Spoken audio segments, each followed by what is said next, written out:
oras na hindi magiging okay ang heart mo. Darating ang oras na ang puso mo may problema. Tama ba? Tama. Tama? Yes. Wait lang.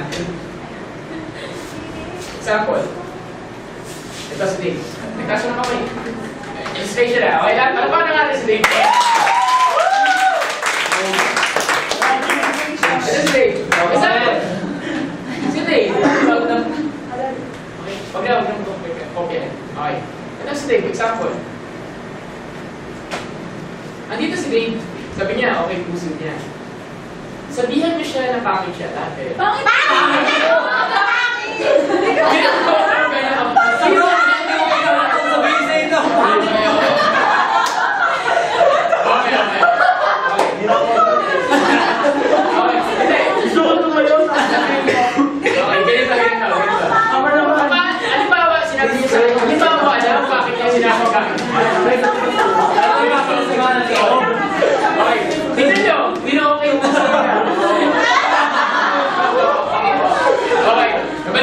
Sabihin niyo gwapo siya. Gwapo!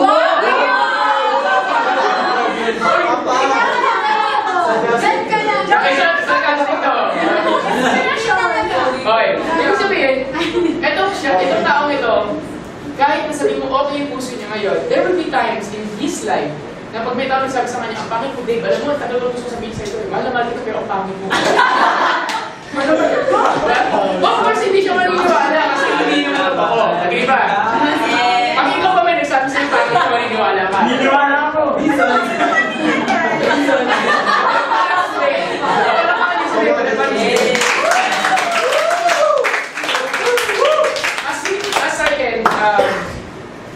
Kasi natin, there will be time in our lives that there will be situations, words, and things na hindi natin gusto na gagawin.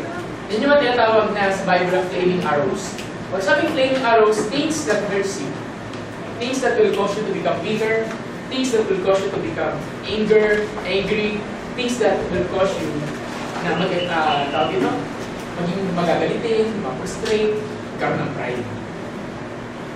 Nakaka-experience ba tayo na? Okay. Halawa. Darating ang time that the devil, the enemy will try to tempt you and will try to destroy your heart of worship. Pero, ang madali lang, ang tanong, ang sagot lang yan, ito lang encouragement sa bawat isa.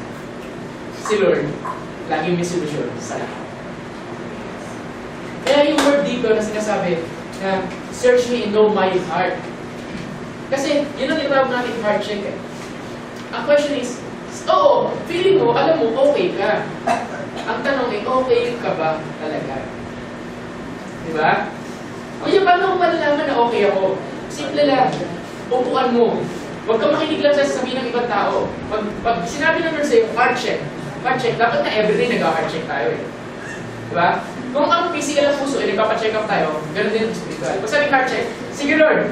Tapos kasi, sinong kaya mag-pray nito? Sige Lord, pakita mo lahat ng mali sa akin. Oo. Amen. Pakita mo lahat ng mali sa akin. Nakakatakot yun, no? Kasi baka mamaya, magulantang ka eh. Hindi ka. Matapos yung mga... Ito. When you pray, Lord, ipakita mo yung mga mali sa akin. Then papakita ng Lord. Bakit? Kasi gusto niyang ayusin. Sometimes kasi hindi mo alam na may ganun ka. Kasi masyado na siyang normal sa partner ng Lord. Tama ba? Yes. So, sinabi ni Lord, check tayo. Pakita mo ano mali. Pinakita ni God. Example, sa akin before meron akong isang problema, isa sa pinaka-problem ko, alam niyo ano? Ang tawag dito, Lord? Hindi ako marunong ng rest. Ng salitang rest. Yung ginagawa ko ngayon, part yun ng ano, pero I already learned the word rest. Dati kilos ako ng kilos dito, kilos dyan, service sa ministry. Then, ang prayer ko, Lord, sige Lord, gusto ko yung heart ko, puro lang. Alam yung ginawa ni God? Pinakita niya yung mali sa akin. Ito ginawa niya.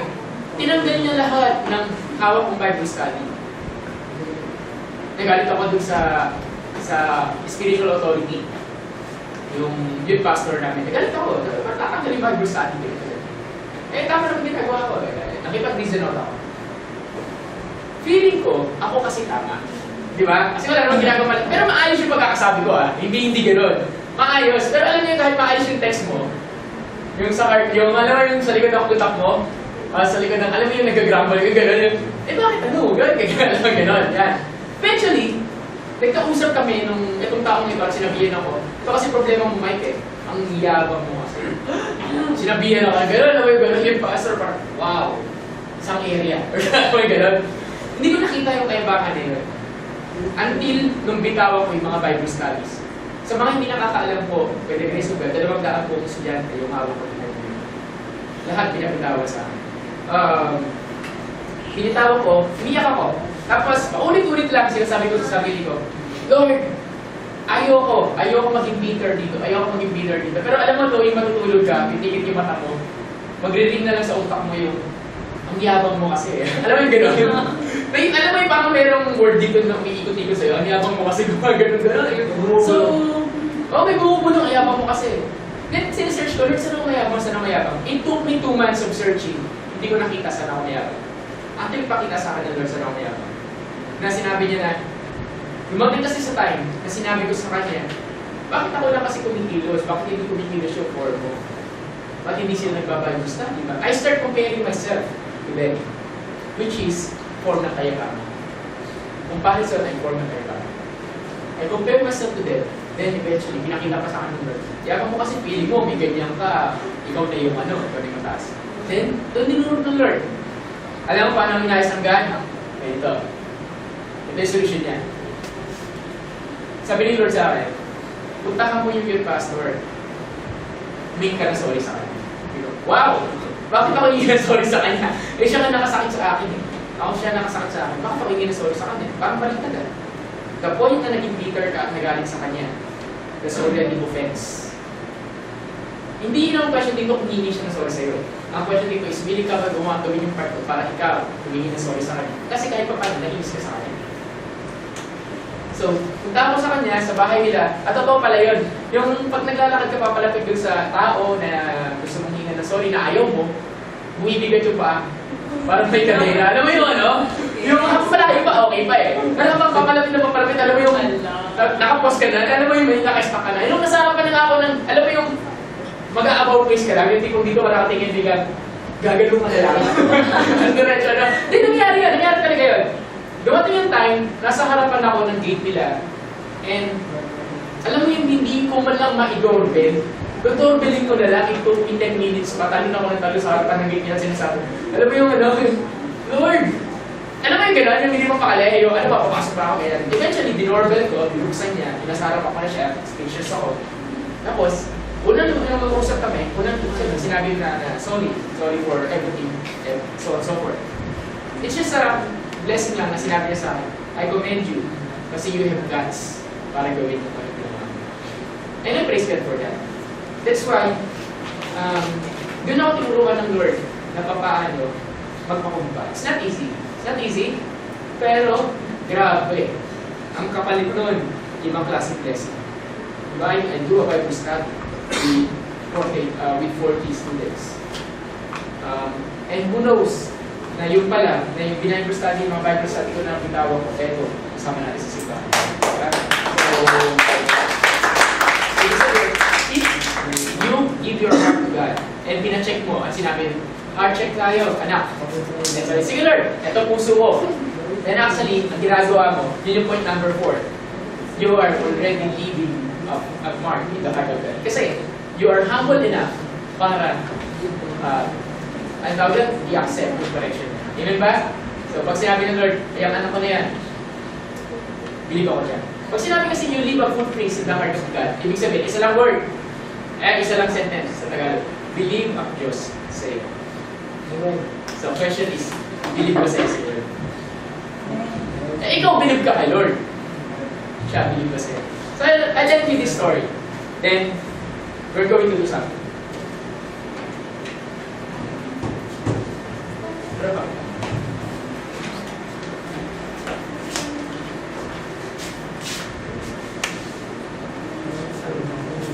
There's this story. Nakwento ko na ito kay BJ. Sina Sheila, sina Diana. So, para sa kanila, spoiler na to. Merong isang kingdom. Sa kingdom, merong dragon. At yung dragon, walang ibang ginawa kundi manira. Tapos itong dragon na to, lumilipad, parang ano lang, parang How to Train Your Dragon, di ba? Lumilipad, tapos nagbubuga ng apoy. Tapos ang trip niya lang sa buhay ay manunod ng pabakailan ng bayan. Tapos sabi nga nila, ang pahirapan yung mga taong bayan. Sabi nga nila, blessing na raw pag kinain ka ng dragon ng buhay. Pag at least, dedo ka kagad. Patay ka agad. Blessing na yun. Pero itong dragon na to, bihira siya kumain ng tao. Ang ginagawa niya lang, gusto niya pahirapan yung tao, pahirapan. Sa pamagitan ng pagsusunod sa kanyang mga ayarian. Nag-decide yung hari one day, at sabi nitong hari na to, na panahon na para suburin at hanapin yung home base ng dragon. Yung home base, yung pinakabahay niya. Pumunta siya, kasama yung kanyang mga anak ng prinsipe. Tapos yung isa, yung pinakabunsong prinsipe, nagkataon na na-stumble or nadapa siya, nag-iwan siya ng kanyang mga kuya, at naligaw siya. Sa kanyang magkakaligaw, nakita niya ngayon yung base ng dragon. Nakita niya yung dragon. So pagkakita niya sa dragon, diretso, kinuha niya kanyang espada at biglang papatayin niya yung dragon. Sumugod siya, papatayin yung dragon. Ang nangyari ngayon, sabi ng dragon, sandali, wait lang. Ba't mo ako papatayin? Di ba kilala? Ang pangalan ko ay pleasure. Hindi mo ba dinanais o hindi ka ba curious anong pakiramdam ng lumilipad? Napaisip mo rin. Alam mo yung nakagano na siya sa kanila. Nakagano na siya. Tapos, yung dragon parang nag-i-entice at sinasabi sa kanya, hindi ka lipad tayo. One time lang. Try mo lang. Dahil kung hindi mo na ako sinadaan, patay mo ako. Nag-agree yung prinsipe. Sige, one time lang. So, sumakay yung prinsipe sa likod ng dragon, nag-flap ng wings yung dragon at lumipad sila. Pagkalipad nila, at tuwa-tuwa yung prinsipe kasi sabi, wow, grabe yan, sarap ng paglipad, ganyan. So, nung after ng paglipad, sabi ng dragon, di ka ba nasiyahan? Hindi pa kapagsalita yung prinsipe dahil sa sobrang kasiyahan kasi first time niya na-experience na maglipad. So, umalis yung prinsipe, nayaan niya yung dragon. The next day, umalik yung prinsipe, dun sa home base, at lumipad sila. The next day, ganun ulit. The next day, ibig sabihin, everyday na yun, everyday, inaanapanan ng prinsipe. Everyday, tumatapos siya ng kanilang palasyo, hindi niya sinasabi sa hari na nakipagkita siya sa dragon at sila walang ibang ginagawa. Kundi, mag-jamming. Diba? Tapos, dumating yung time na ito ang nangyari.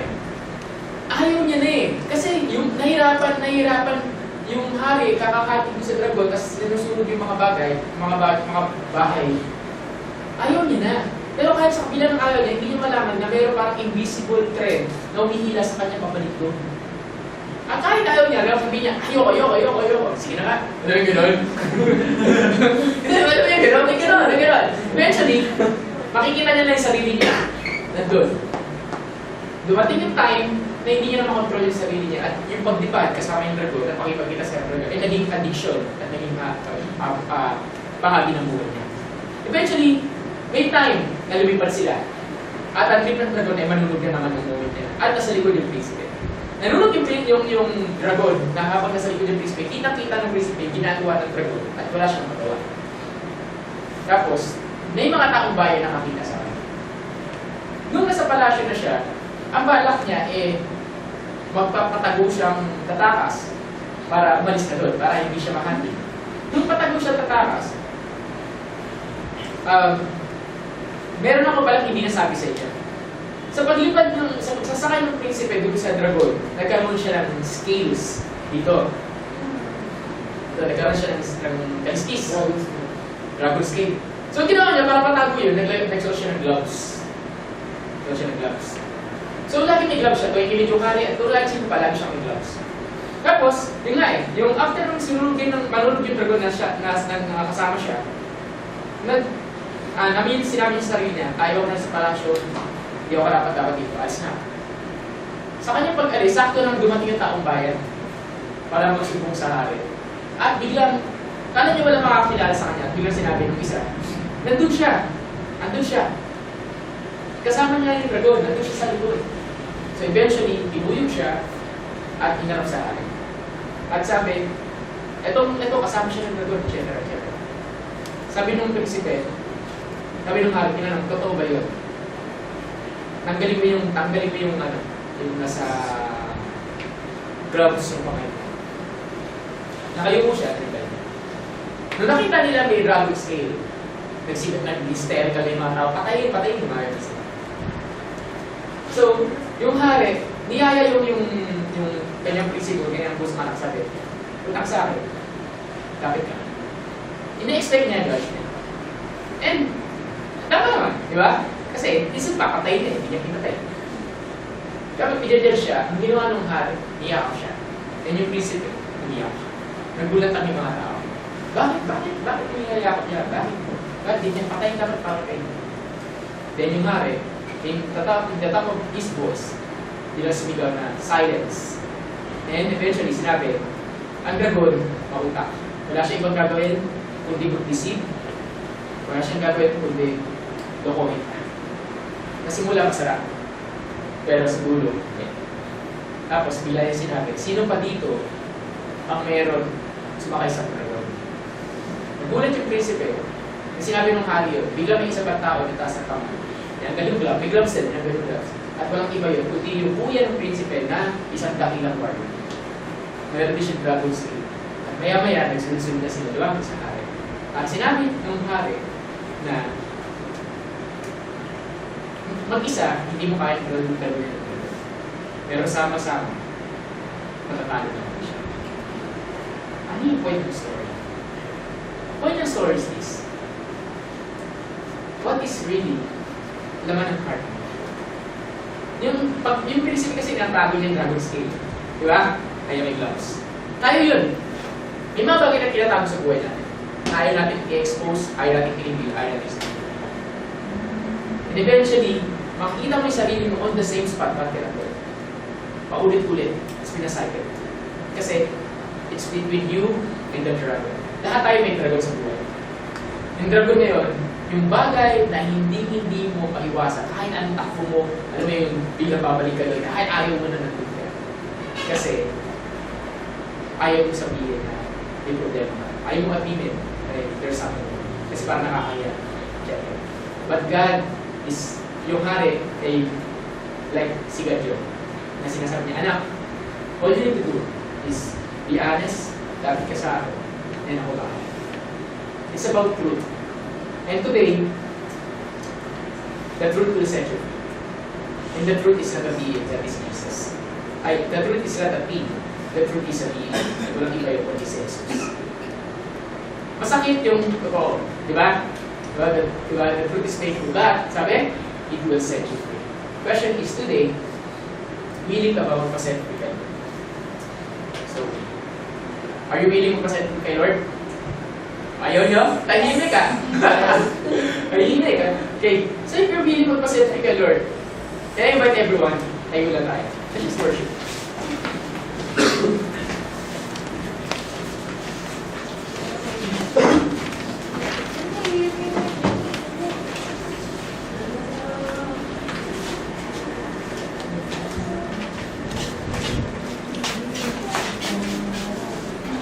Ganito. Before we end, kasi hanggang 5 naman tayo dito kasi doon lang tayo. Before we end, I want you to check your heart. I will pray, God, reveal our hearts. Ano ba talaga yung nasa puso? Gusto mo ba paayos siya kay Lord o gusto mo ikaw na lang? Diba? So kung gusto mo paayos siya kay Lord, then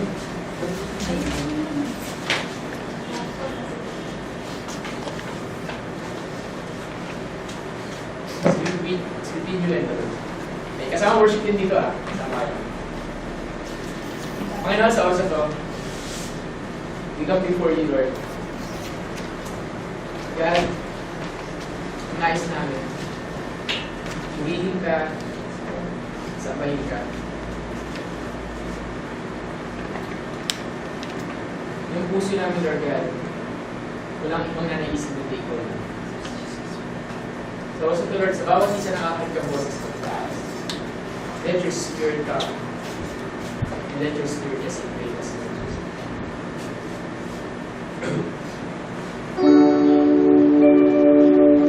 Okay na sa also to, all we want is you being lifted up, Lord.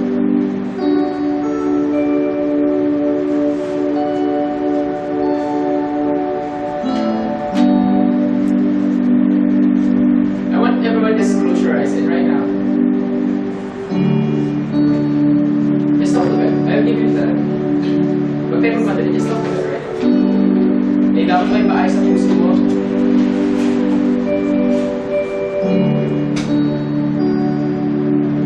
May bagay ba gusto na pagalingin niya si Lord?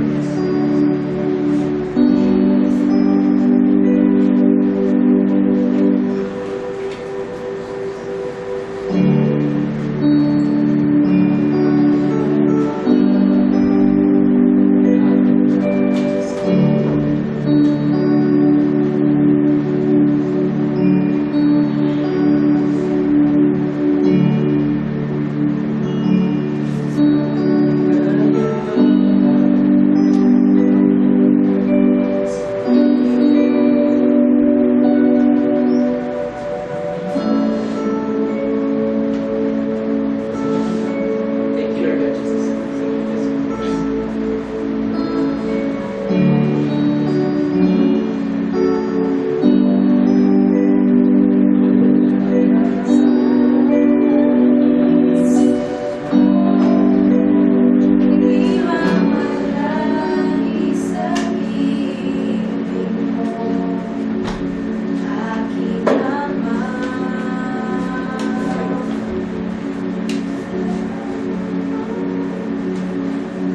Thank you, Lord Jesus. Yes. Just take the presence of God. Just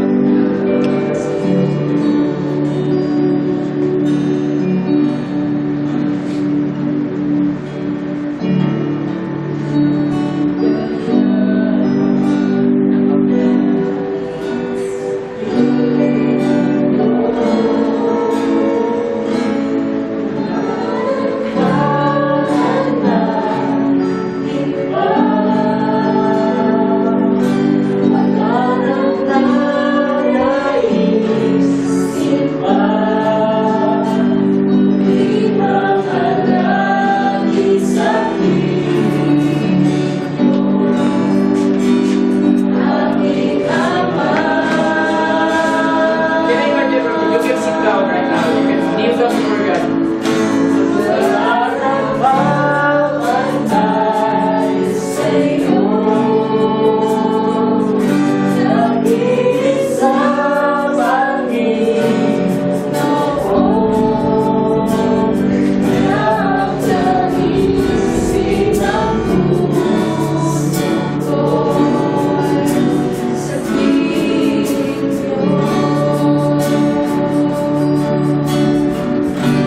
Everyone, can you get your copy? We're just going to sing this.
Yung song na yan, kinuha ko pinasasabihin ko ganyan. It talks about what is the real desire of your heart. Kaninong gusto manatili?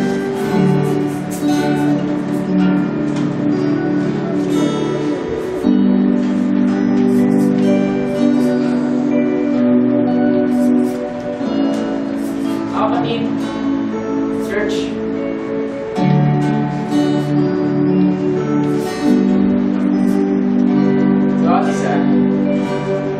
God has an amazing plan for everyone.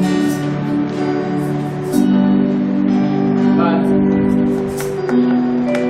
ang importante sa Kanya, yung puso mo. Yung puso mo. As we see in God's Word on the top, I want everyone just to make this song of prayer. Gawin mo itong panalangin sa Panginoon. Wala kang ibang gugustuhin. Hindi siya. Kasi, pag siya sa buhay mo,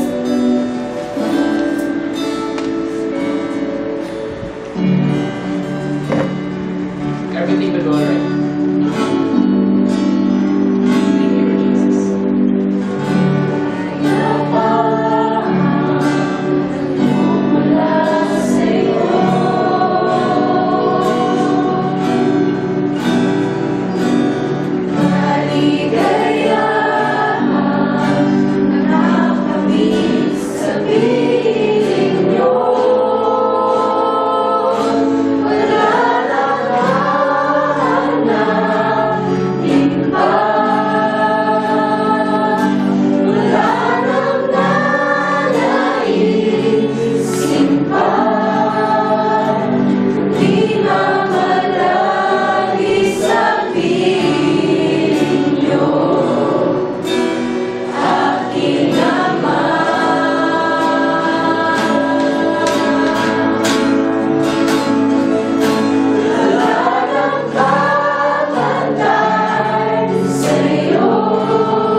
Makasama ka.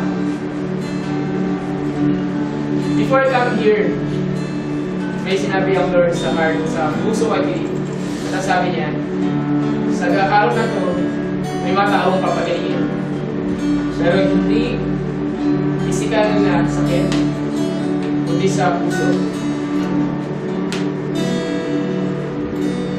Sa araw na to, you will receive your healing. Handa mong ilabas at i-expose yung problema. Hindi sinasabi ni God, ikwento mo sa iba. Sinasabi ni Lord, today's the day that I want to set you free. But are you willing to set free? Can I invite everyone to grab yung mga papel? Mga papel po, wala nang right.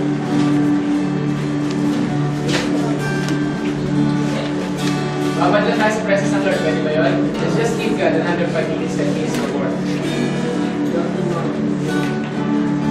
Thank you, Lord. Then, kung saan ka man, nakatayo, pwede ka umupo, pwede ka lumuhod, pwede ka mag-bow down. Wala pa kayo pang manifestation pa. Gawin mo altar yan, between you and God. Na dyan sa lugar na yun, you want to meet your God. You want to meet Jesus. Thank you, Lord.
We don't need yung papel kasi it's just really just for the before we end. We're just going to make a declaration right now.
Blessed God, I stand in awe of you, Jesus.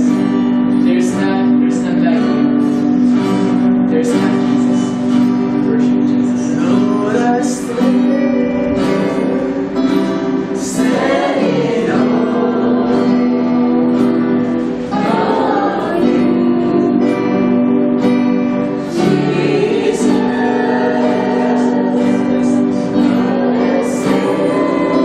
Standing on.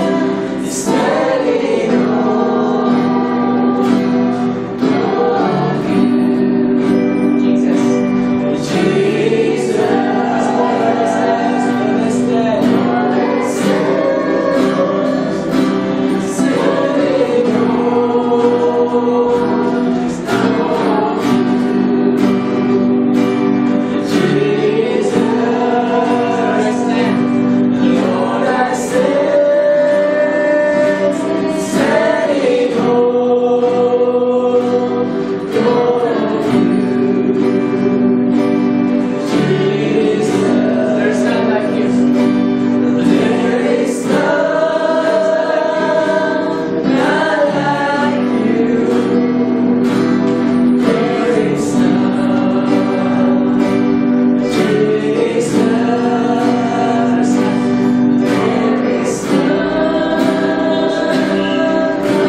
Okay, so mag-direction tayo sa giving. So, pa-pray na kapit natin yung giving natin, ha? Okay? Lord, thank you, Lord God, for this time. Nas we do cover tithes and offerings sa mga kunin mo kami, Panginoon. Will you bless this, Lord God, and use this pastor for kingdom. We declare this in Jesus' name. Amen and amen. So, tayo po yung magbigay. So, ayaw mo dito. Ayaw mo magbigay.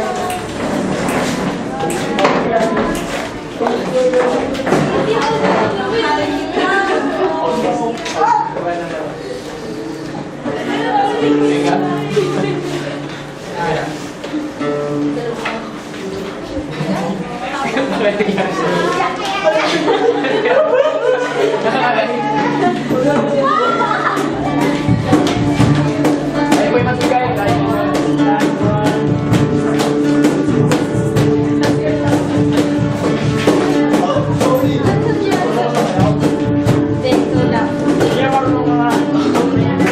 Nasa ba victory song? Isang victory song na.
Next Sunday, Lord, I know you will do greater things, Lord. Continue to amaze, Lord God, this church. Continue to amaze hindi lang sa simbahan ito, kundi ang buhay ng bawat isa. Para sa hindi lang sa linggong ito, kundi sa bawat araw ng buhay. Thank you. This is in Jesus' name. Amen.